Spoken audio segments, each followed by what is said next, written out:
Great. Well, welcome everyone. Thank you for being here. I'm Matt Wixson. I'm at the University of Michigan, where I'm a clinical assistant professor and the director of RADAR, which is Raising Anesthesiology Diversity and Anti-Racism, which is started as a joint collaboration between our department and WashU and St. Louis's Department of Anesthesiology. And we're going nationwide. So we're just really grateful for the opportunity to be here today. This is relaxed, this is casual, this is a conversation. We're so grateful to have two really amazing researchers and physicians with us today. Dr. Markowitz, I'll let you introduce yourself. Thanks, Matt, and hello and welcome everybody.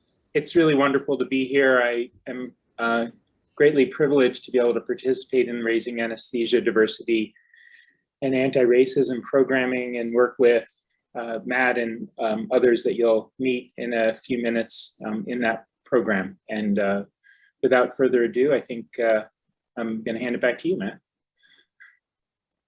Great. Well, we have two fantastic panelists today. I will introduce them. First, we have Dr. Enyo Abler-Depi. She's an associate professor of anesthesiology and emergency medicine at Washington University School of Medicine. She's the co-director of the Surgical Intensive Care Unit and the director of emergency ultrasound research with training in implementation science. Her research interests center around understanding the behavioral and systems adaptations required to increase the uptake of evidence into healthcare practice. Currently, she's also using implementation science approach within the field of diversity, equity, and inclusion.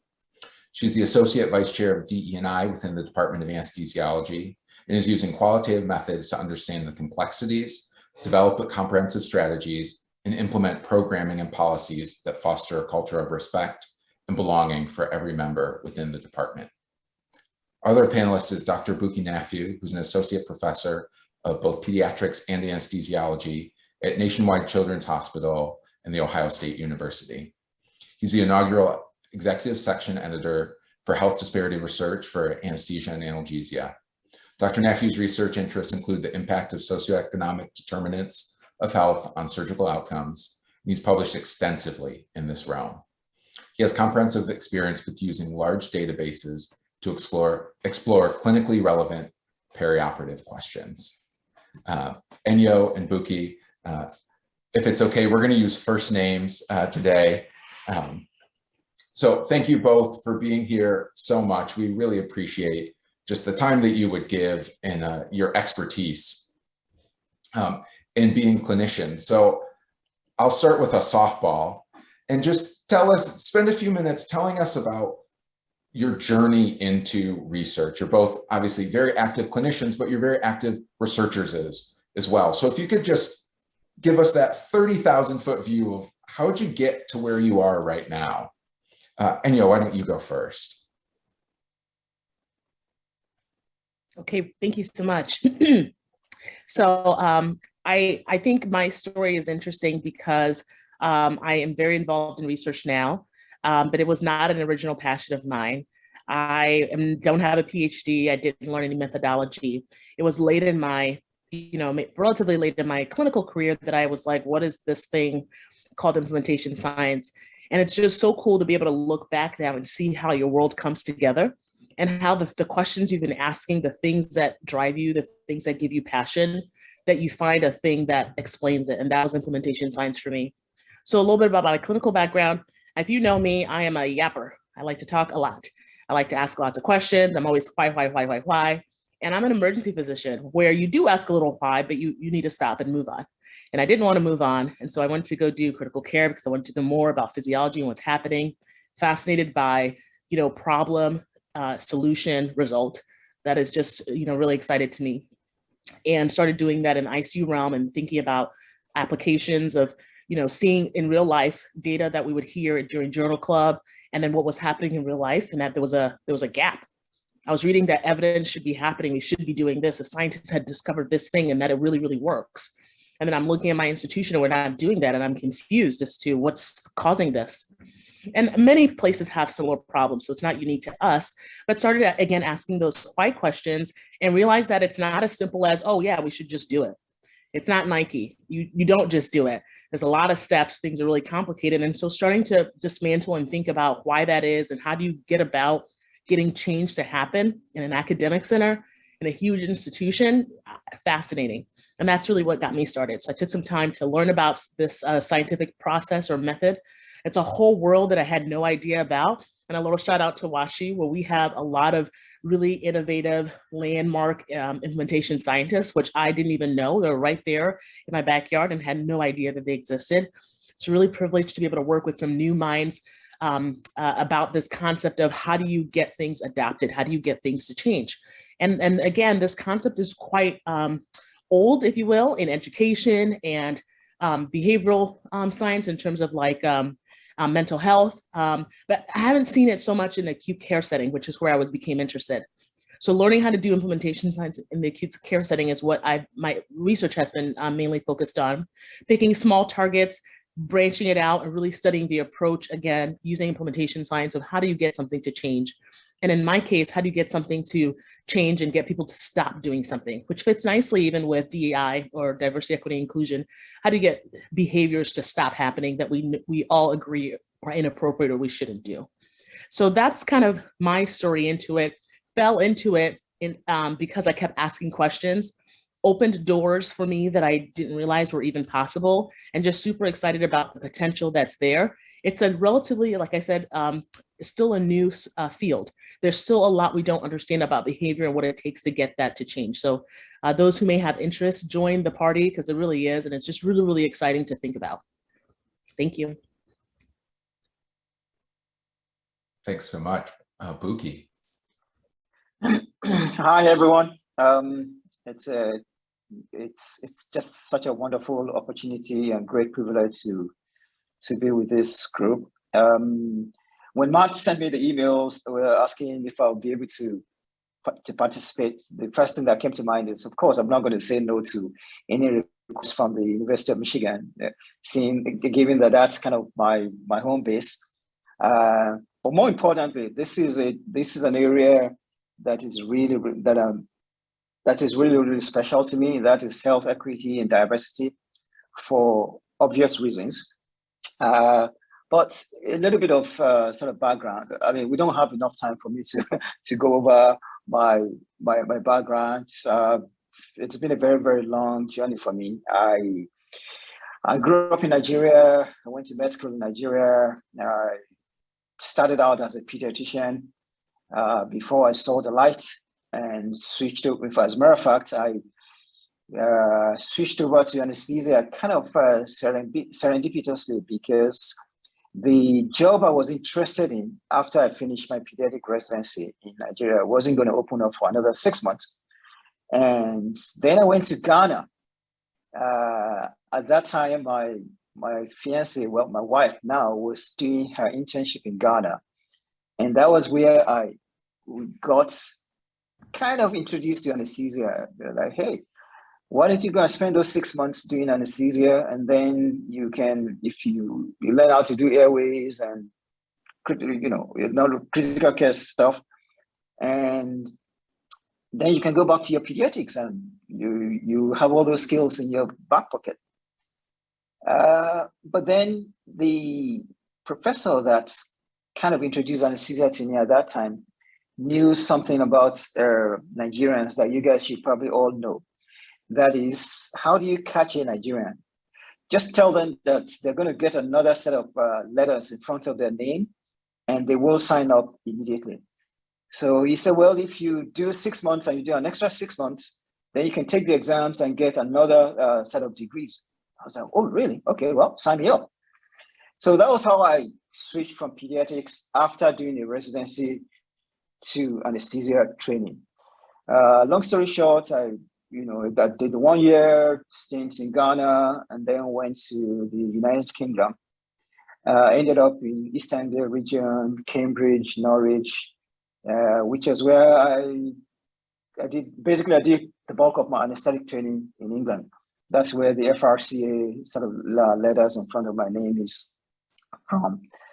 And then in 2002, I had the opportunity to come to the University of Michigan as a visiting professor, because Michigan had this program called the British Rotator Program. Arrived at the U of M in January. That shows how much I knew about America. Nobody comes to Michigan in January. But anyway, I arrived and I was just blown away by the sheer size of the place, the amount of resources that were available. Anyway, prior to living in England, I already had some interest in research in that, hey, I'll collect some data, write up a few, write up some case reports and stuff. But what just blew my mind was how in Michigan, all you had to do was come up with the idea. And there were like a dozen people ready to provide resources and help you. Hey, how do you want to do it? You didn't have to think about statistics. You didn't have to think about stuff. You just come up with the idea. So finished all that. I went back and redid another set of residencies so I can become board certified in this country. And then I joined the instructional or the academic track in Michigan as a faculty. I became tenured, got a NIH funded grant and stuff. My area of research interest originally was childhood obesity, which is another thing I hope I'll be able to bring up later on. That is, if you want to choose a career in research, you have to be flexible in your mindset. Sometimes you start on a pathway and you pursue that pathway, and then sometimes you find something else that interests you, and you have to be sort of have nimble-minded enough to say, oh, okay, well, let me pursue that path as well. So I did a lot of stuff on childhood obesity, and then lately I've been doing a lot of stuff on healthcare disparity research. So that's the 5-minute summary of who I am and how I got to where I am today. Thank you, Buki, and thank you, Enyo. You know, I think everybody can see that you have great passion for the work that you do. And that's one of the things, doing research is not an area that people choose to relax into. It's an area that we choose to go into because of the drive that we have to discover, to share, to innovate. And it is an area in which bringing your passion to work really pays off. It's an area that really depends upon your internal drive. We also, I think, see in demonstration here, people who have made very successful launches into this area, and at different points in your career right now too. So I have a question just to kick things off in kind of the more challenging way, which is you have personal drive, you have personal interest, you've developed that in a variety of ways. But now you have to do this within the context of a job and in the context of a department. And so I'm interested in each of your perspectives on how your department plays a role in your opportunities and in your success. And especially, like, I really want to challenge you, how can we figure out if we're going to pick the right department, if we're going to pick a place that will help us in that success or to foster our ability to do that? What sort of things do we look for? How would we know? Or if there isn't only that, but another way, how do we influence it once we're in the department to get the kind of support that we need to be successful in what is perhaps the most challenging career in medicine, which is to be a clinician researcher? Buki or Enyo, which of you would like to go first?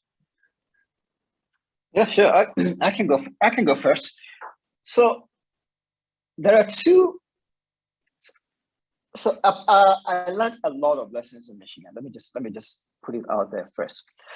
Well, there are two key things that I picked up from hanging around Kevin Tremper.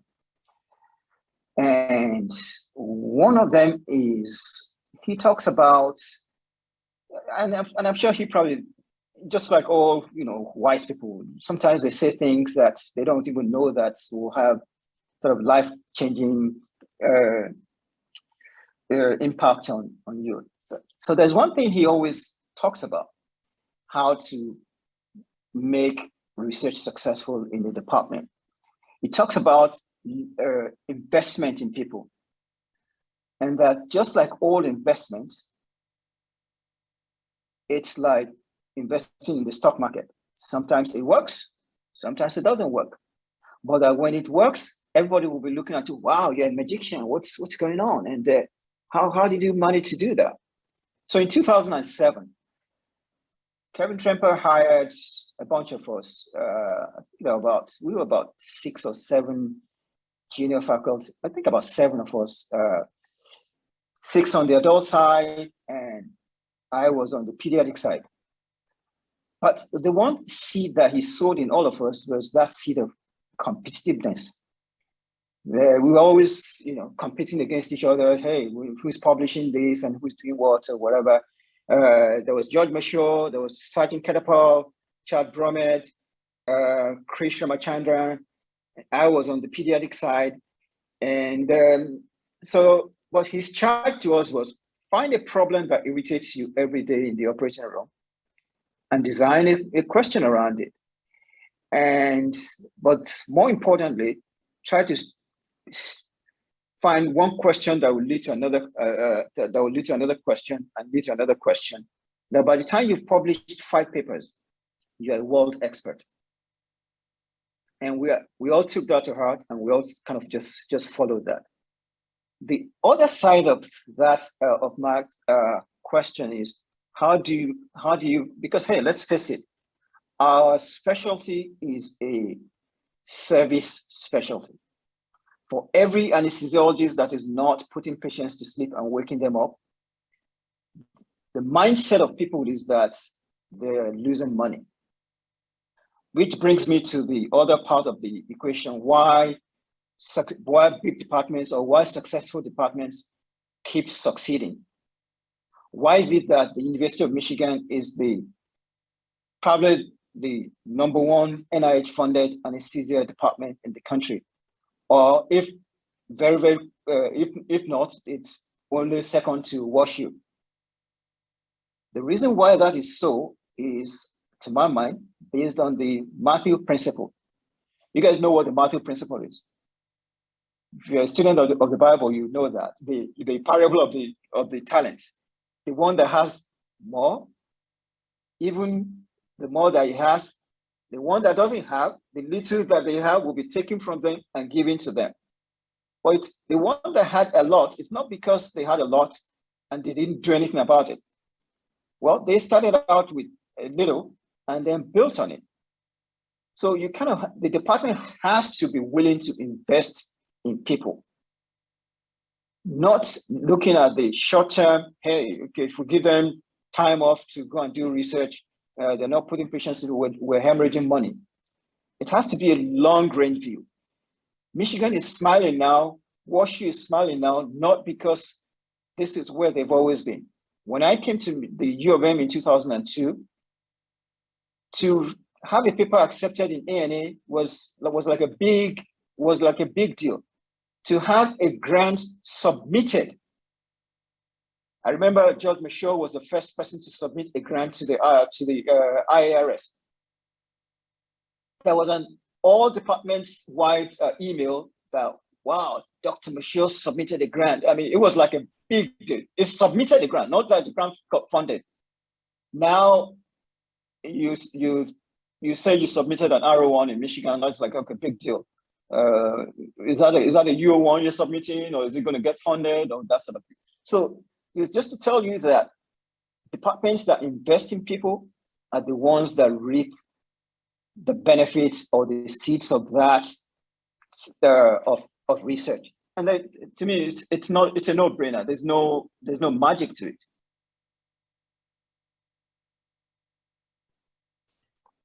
Yeah, I want to echo that. I totally agree with a lot of things you said. And I think what I wanted to add was a couple of things. I think, from the clinician researcher or clinician scientist perspective, unless you are already coming in with a PhD, or you choose to take some time off to go do advanced training in clinical research or methodology, which a lot of us have to do, you're totally right that you have this passion, you have this question, this intrigue, but logistically or pragmatically, how do you go about getting time to do the thing that you're interested in? And at the end of the day, as mentioned, it's about the job, the clinical job is to do the work, put them to sleep, wake them up. That's how the bills get paid, if you will. And so as the question was being asked by Scott, I really thought about Shark Tank. Have you guys seen that show before?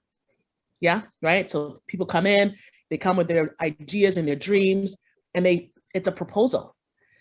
You're totally right that the right institution will make an investment on you. And institutions that have more stuff have the privilege of being able to take more chances, right? If you're starting, let's say even like the stock and you don't have a lot, it's probably gonna be a little harder for you to be, you're probably gonna be much more narrow in the chances you're gonna take.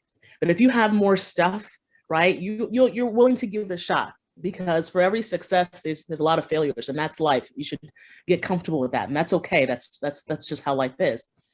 And so I was thinking about Shark Tank because when I did critical care and I was applying for my job and I knew I had these questions, one of the areas where I saw a gap, I mentioned I saw a gap and I was confused, was in the area of ultrasound, point of care ultrasound. I saw it being used in one application in the emergency department for patients who were very sick beyond the central line or A line. And I saw that when patients are very sick, you don't know what's happening, you use this ultrasound and you can figure things out. And I did my critical care fellowship and I didn't see us really using it. I didn't understand why, right? So I had to spend some time making a pitch. And so I went to my boss, like Shark Tank, was nervous. I had my line, I had my song, I had my jingle, right? But I had to make a proposal to say, hey, here's a problem I see. Here's what I can offer. And at the time I was doing it very similar to, let's say, clinical research. I was doing it that I need time to do this thing that's different than the original job, which is to see patients. And so even though the right place will invest in you and give you a chance, you also have to put yourself in a position where they will see that you're the Michael Jordan, that they will see that you are that winner. They have to see that in you. And I think Scott's totally right. Some of that is passion, but then some of that is also just the background. What are you bringing to the table? Like the 5 papers that you mentioned, or like just the intrigue and demonstration that if you invest in me, you will reap your reward. And that's the pitch I had to make.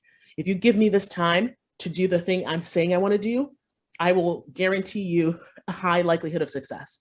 Now, again, failure can happen and does happen, so it's fine. But even with failure, you learn from that to how to make things better. So I think the right institution, number one, is at a place where they can offer you something because they have stuff. And number two, that they're willing to, if they say no, that they're at least willing to help you get to the steps. I've had tons of grants denied, submitted and denied, right? And that's okay. But was the department or the institution then willing to say, well, you didn't get it this time, but here's a mock review for somebody to review your grant for you. Here's a course that you can take about grantsmanship, right? So if it's a no, is there something else in place to help you so that the next time there's a yes?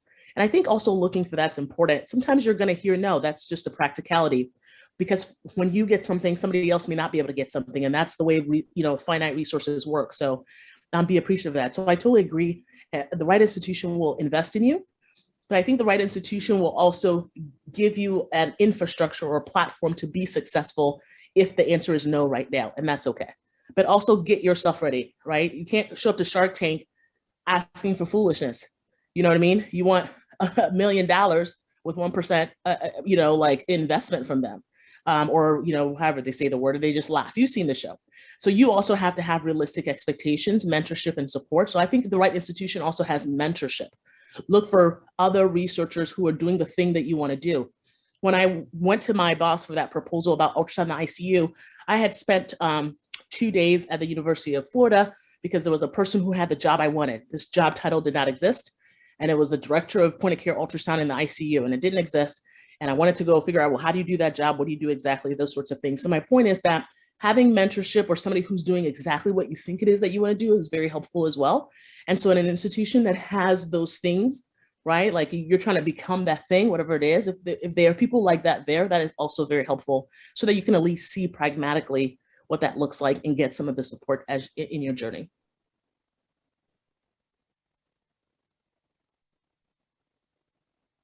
Thank you both. Thank you both. So my next question is to ask, what is the most pressing thing that our participants have on their minds right now? What would you like to ask these two very successful anesthesia clinical bench research folks about as you are launching your careers?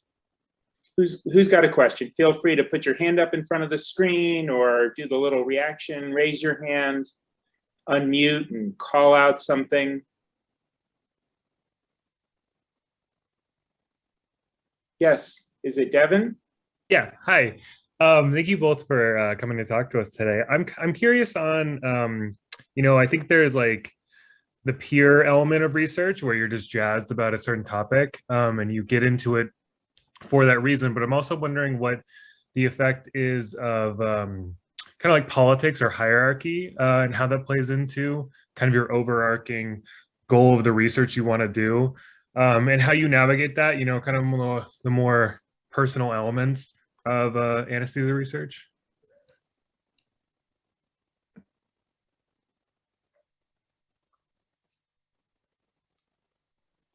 Do you want to take that? Yeah, I can start. Thank you so much for the question. I think when you were asking, I was really, again, thinking about something that I learned the hard way, again, about mentorship. And how do I say this nicely? I don't mean like mentorship like a name that looks good on a paper that you said this is your mentor, right? I'm talking about like an actual mentor, like somebody who actually will sit with you, look through your stuff, spend the time. Mentorship is based on time and effort, not just a name. Names are nice though. Let me not confuse you. Names are nice. Going back to the hierarchy that you mentioned, but you really need, especially because this is a new area, you're again trained primarily as a clinician, and now you have this interest in research. But if you again are surrounded by other people who do this kind of work, they have figured out how to navigate and deal with some of these hierarchy issues, you can go to them and say, hey, I had this issue come up. What do you think I should do? To me, the practical aspects of that, which are available at an institution, to me, again, early in your career outweigh being in isolation by yourself. Because I recall having a mentor that was great on paper. I just didn't get any help. I just didn't get any help. They read my grant. I think they read my grant, or I read my grant now and I'm like, yeah, they didn't read this, right? And I review grants now and I see it, I'm like, yeah, your mentor didn't read this, right? Because you don't know, just like in training, when you're first an intern, you need an attending or supervision to help you get to that next level. So to your question about having peer advocacy or peer support, I think it's absolutely critical. Also having people that are at your level, higher than your level. And again, that person that you want to aspire to, whether that be the vice chair of research, if that's what you desire for yourself. I think just having those access to those people and their resources is really important to ask some of the practical daily questions that come up. Like, I want to publish this and somebody's already working on that. How do I do these things and not step on toes? Some of the, I think, things that are hard, you're not going to find any, a Google search that answers that question. It's those conversation and mentorship with experience. Yeah, and just to follow up on that, I would say that if you take anything away from our session today, it is the critical role that mentors play in. And for me, this didn't, again, I learned this the hard way, in that I came from a background where you are taught to hard work pays, pull yourself up by your bootstraps, and you can do this. And it took me a while to realize that. I know.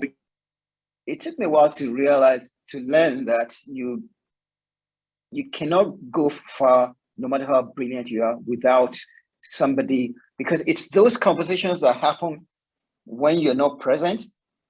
Those are the ones that make or break your career. Now, with respect to mentors, there are various types of mentors that you're going to come across in your career. There are people that are mentors and sponsors. The person that finds that advances the most.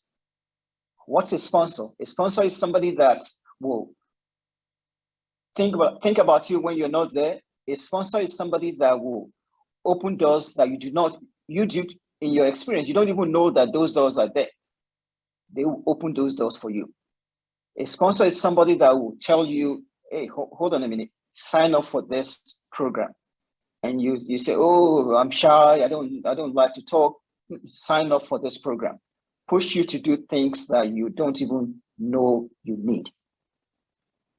Now, you also have people that I call paper mentors. They're not useless, but they're paper mentors. In other words, when you put them on your paper or on your grant or something, you know they're using you and they know you're using them. There's no love lost. There's no problem about it. They're not going to help you in any way. It's just the name.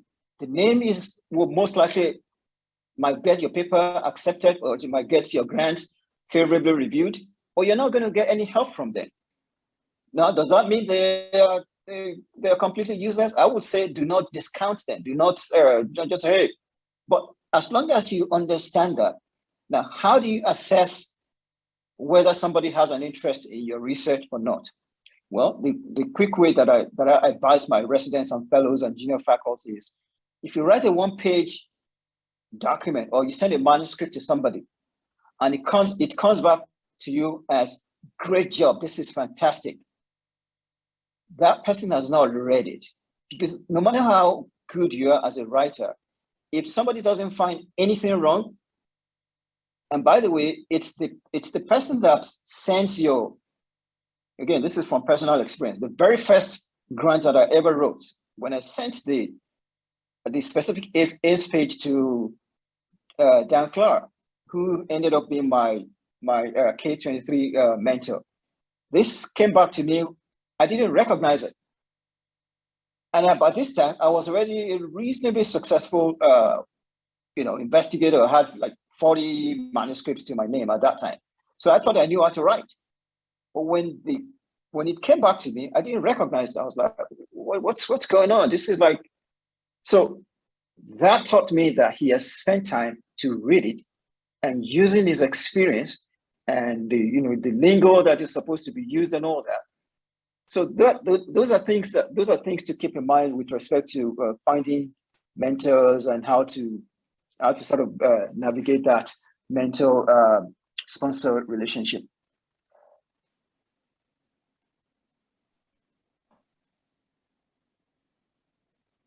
Thanks, Devin. I can see you appreciated the answer there, the answers that we heard. Who else would like to ask something? These are very, very experienced, intelligent people. I think that you should definitely try to stump them with your question. And Diana, I see you've unmuted. Yes, thanks for noticing. So thank you for your presentation so far. Let's see if this stumps you. I don't think so. I think you guys are smart. But great mentors beget great mentors who beget great mentors. So since you guys are great mentors, I assume, what would you want to see from me as someone who wishes to mentor other people? What can I do to start kind of now that I can continue to grow in that practice and encourage people back at school after MSARF is over? Again, questions like this, I always like to draw from personal experience, because at the end of the day, I believe that that's sort of the best way to learn. To whom much is given, you have to constantly tell yourself that to whom much is given, much more is expected.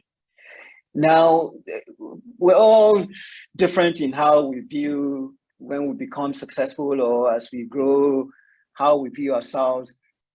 Some people will have a lot of help along the way, and when they get to that, the pinnacle of their career, they will forget all that help and imagine or have that sort of mindset that, oh, I I worked hard. I pulled myself up by my bootstraps. I got here I didn't sleep for, I only sleep for 2 hours in a day, and completely forgetting the value of all the little help that they had along the way. And then, but what I would challenge you to constantly remind yourself every day is that where you are today, you didn't get here by virtue of who you are, by virtue of your brilliance, or no matter how smart you are, you must have had somebody. So it's those little things that you should look out for. Oh, okay, what did this person do to help me?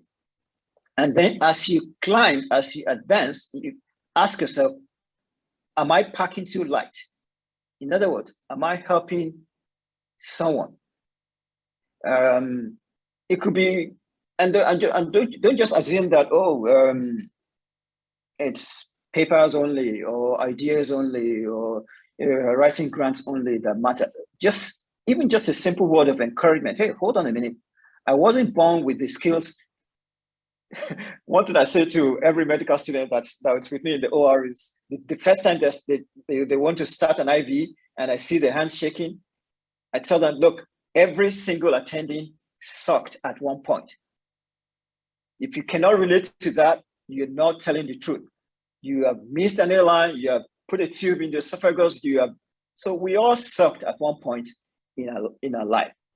And that is what you have to constantly remind yourself as you advance, as you become a mentor, to say, oh, okay, this first draft is kind of lousy, but and then sometimes I go back and look at some of my earlier publications and I just cover my eyes in shame, like, oh my goodness, how did I even get this? How did I get this through? So as you're advancing in your career, you're going to be thinking about that. Oh, how can I help somebody? And as I'm helping, what can I do how can I even continue to improve that?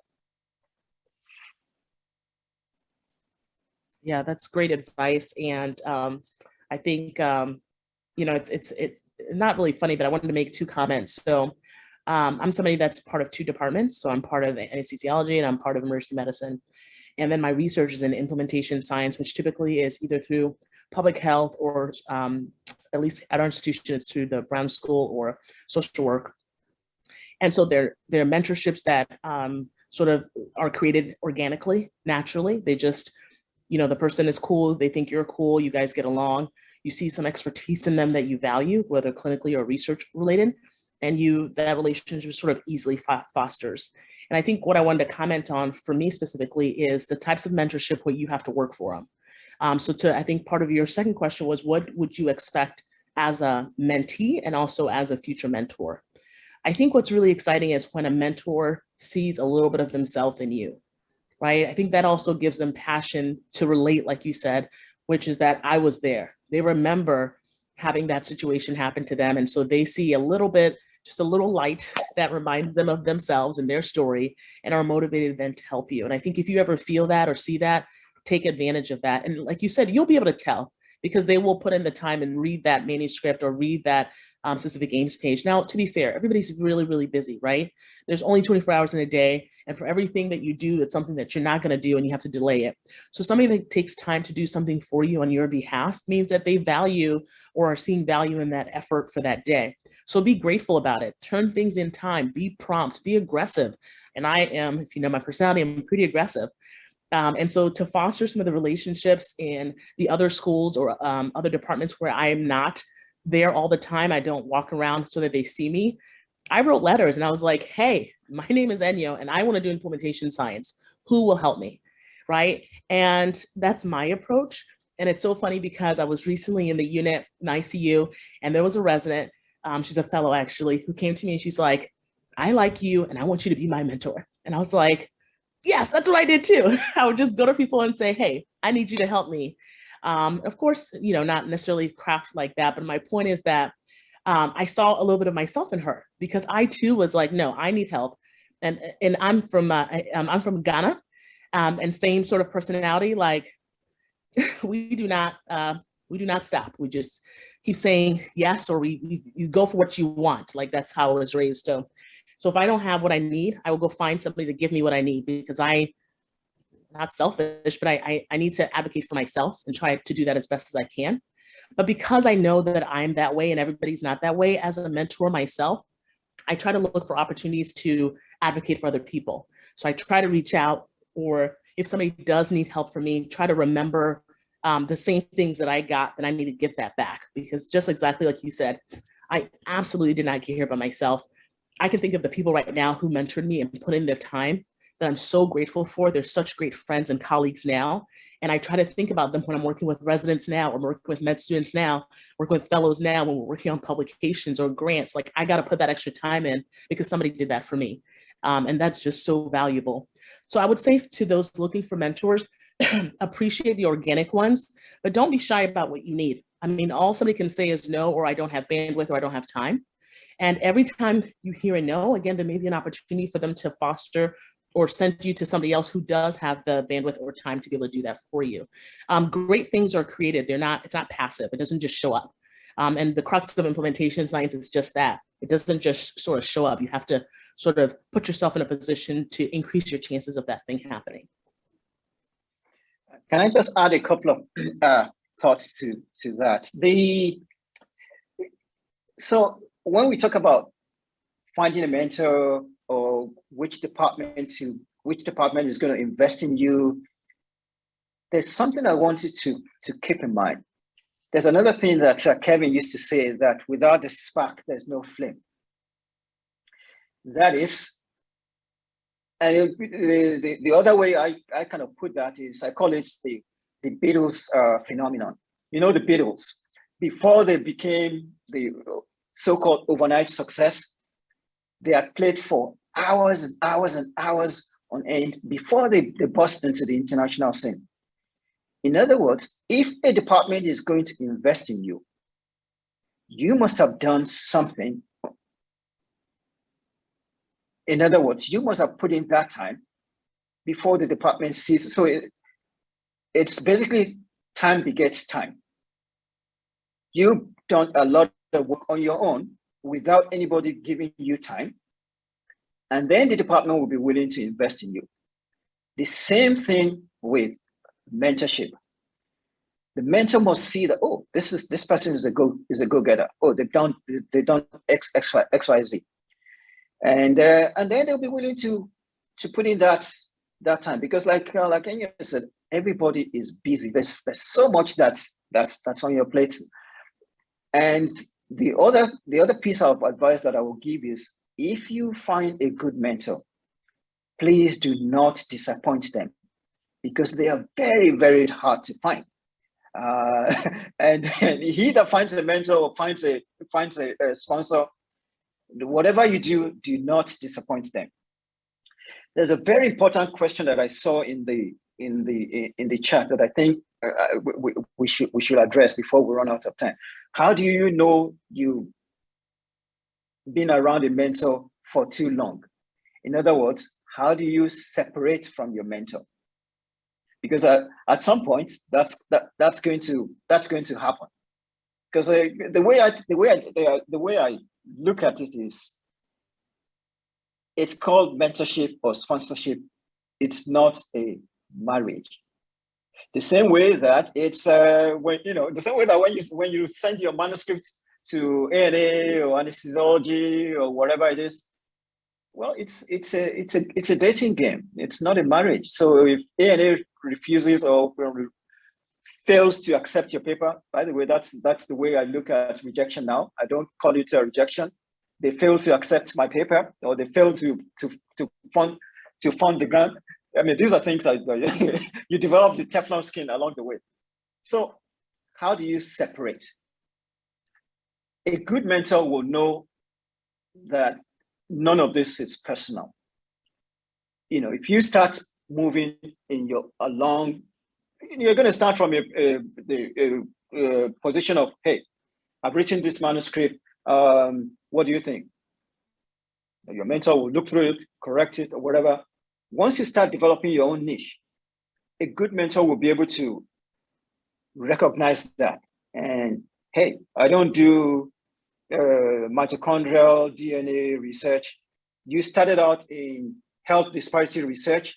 and suddenly you discover this mitochondrial DNA that is responsible for biotransforming propofol that is different between across race and ethnicity. That's your baby, that's your pathway. If you want me to give a broad overview, I'll be fine with that. If you don't want me to, I'll be totally fine with that. That's when you know you have a good mentor. A good mentor should be humble enough to recognize, oh, the bird is ready. This bird is ready to fly. This bird is ready to fly on their own. And if you start doing that and the mentor feels threatened in whatever way, then you need to kind of recognize that and be able to live with it as well. Because at the end of the day, there will come a time when you have to separate from your mentor, whether it's by virtue of job, either job takes you or career takes you in a different direction and things like that. A good mentor will be comfortable with that, and as a good mentee should be prepared for that and should be comfortable with that as well. Thanks, Buki and Enyo, for addressing that. So we are at our 10-minute mark. This has been just a fascinating and stimulating discussion thus far. Invite any other questions from those participating.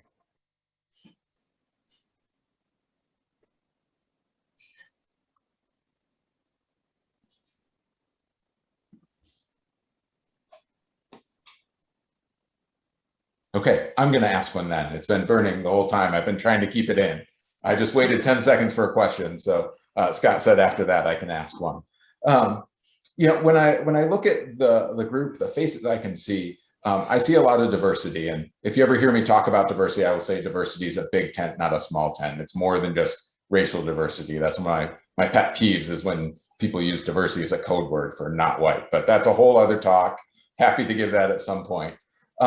But this is a really diverse group that's on today in so many ways and are going to be future leaders and researchers in our field.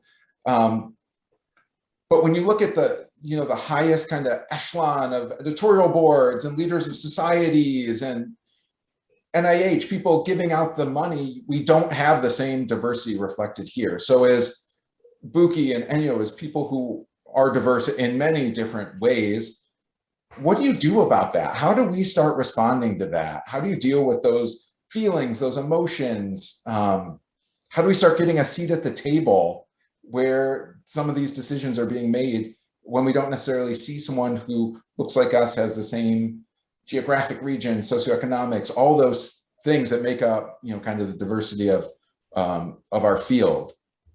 I know it's a big question, and I've only given you 9 minutes, but I think about that a lot. I wrestle with that. Yeah. I'll start real quick just so that you can end. Buki, I think I want to thank you for the question. It's real, right? Like, let's keep it real. There's disparities in who does research. There is some good news in the sense that the NIH and other governing bodies, I think, recognize that, they understand that. Are they doing enough for it? Maybe not, but there are some steps that they're making. So there are opportunities within research to think about special calls that look for diversity of researchers. And so there are these what we call RFAs, which are specifically asking, like, hey, if you come from this background, it's underrepresented, so we need more people doing that. And again, it's pretty broad depending on whatever category you call diversity. It also happens with loan repayment, FYI. There's an NIH loan repayment program that can, that also highlights diversity, that you can get your loans paid for if that's an issue for you. So I think there are people who know that it's a problem and are thinking about it. What do I do personally? My personal story is that I stay on, and this may be this concept of, again, being a good mentor. Me recognizing that does not exist, that diversity doesn't exist, empowers me to stay exactly where I am. You're going to keep seeing my face. Okay, that's what I do. That's my personality. So I recently, because of a sponsor, got a chance to be one of part of a subcommittee looking at grant reviews. And I looked across the room of the different section reviewers, and I didn't see a lot of diversity. And I was kind of having some feelings about that. But opportunities have to be given, right? So I decided that, I need to make the best of this opportunity, do a good job, and then open the door for other people who may have similar background as myself or similar diversity as myself. So to me, I'm empowered to stay exactly where I am so that I can help open doors for others, because somebody also opened doors for me to be able to, have the position I am in. So it's a real issue. It's a real thing. It can be leveraged for a positive, or at least for conversation, for improvement. And for myself, I truly believe that it's important for me to stay present, visually present, if that makes sense to you, so that other people are not dissuaded or dismayed from wanting to also do that because they don't see themselves, or they don't see somebody that looks like them there. Yeah, thanks, Anya. So two things that I want you to keep in mind. The first is that the reality is the reality. That is, we just don't have enough diversity in medicine. I like what Matt says about name that diversity. But let me just focus on racial and gender diversity now. I give you the example of what happened with the JAMA editorial piece last July or something like that, where the deputy editor of JAMA says there is no the racist physicians, so how can there be disparity in medicine? And he put that out. They had on a blog and stuff. Now, something like that would not have happened if there were other. I mean, this was probably a very, very well. I know this guy to be a very smart surgeon. He's a very brilliant guy. It's probably a very nice person. Now, if there was somebody else in the room that doesn't look like him, that had a slightly different idea, they will have been able to say, oh, hold on a minute.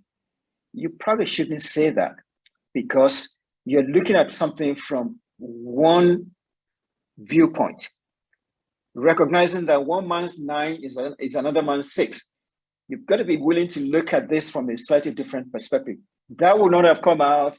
All that hoopla that happened to JAMA, where deputy editor was fired, the editor had to lose his job, and things that would not have happened. That, to me, is the importance of having diversity of thoughts at the table. Now, how do we make it happen? Again, we have to recognize that just by virtue, it's the simple law of economics. Just by virtue of the fact that we have very, very few people, just based on what has happened over the years, over the centuries, that where we are now, we just don't have enough people. And that is why whenever you have the opportunity, you cannot afford to not maximize it. Even if you are an introvert like me, and I can tell you that I'm an introvert, I find it uncomfortable to stand in front of people or do talks or that sort of thing. However, I'm not doing it for myself. I'm doing it for those coming after me. So you got to recognize that. When you go to a meeting, if you find yourself having dinner alone or sitting in your room, you're doing it wrong. You need to find somebody, you need to interact with people, somebody who is going to mentor you, because if they don't see you, well, out of sight is out of mind. And if you get the opportunity, each one teach one. You get the opportunity. You do not sit there and say, "Hey, I'm here now. I'm the only." If you are the only one in the room, you need to pinch yourself and say, oh, "Okay, something is wrong. What can I do to bring someone else that looks like me or that thinks like me, that has other ideas that are similar to me? What can I do to bring them into this room?" That should be that's my charge to you. Forget about your comfort level, particularly with that's your comfort for your research and stuff like that. But when it comes to enhancing diversity, make sure that you're uncomfortable every time you get an opportunity and maximize it so that you can open doors for other people. I'd like to echo that. I was just at a conference. Scott will appreciate this, where when you heard something powerful, you would do a sizzle. And so I'd like to sizzle you there. Buki, because that's exactly right, okay? Because it's not just about yourself. And for me, as an African-American female originally from Ghana, it's not just about me. So I stay put right here so that I can be seen, so that somebody else who may not necessarily be African-American female, but just has, you know, some perspective where they feel like I either don't belong or I don't know if I'm supposed to be here, can look to my institution and say, no, there's a place for somebody that has some similarity to me. I think I can be here. I really, really appreciate you saying that, Buki, because that's exactly what I'm feeling inside, that it's not just for myself. I'm doing these things to help open the doors for others like myself or not like myself to be able to see, experience, and to hopefully improve. I don't think there's a better word we can end on there, but thank you. And thank you, Enyo and Buki, for actually living that out. What you're saying right there, you are living out. The fact that you would give us an hour today to talk about this is the perfect encapsulation of that for me. So this has just been a joy and an honor. I hope we get to do it again sometime soon. To our participants, thank you so much for being here. Olivia has all our contact information, so we'll distribute that. Reach out, right? Reach out, ask her questions. This isn't a one-time nice to meet you, but it's the start of a relationship. And it's just so gratifying to know that, like, this is the future of our specialty, and it's really, really exciting. And so anything that we can do to help along the way, we will be there. So thanks again for being here, and look forward to future interactions. Yeah, that's great. Thank you all. Goodbye.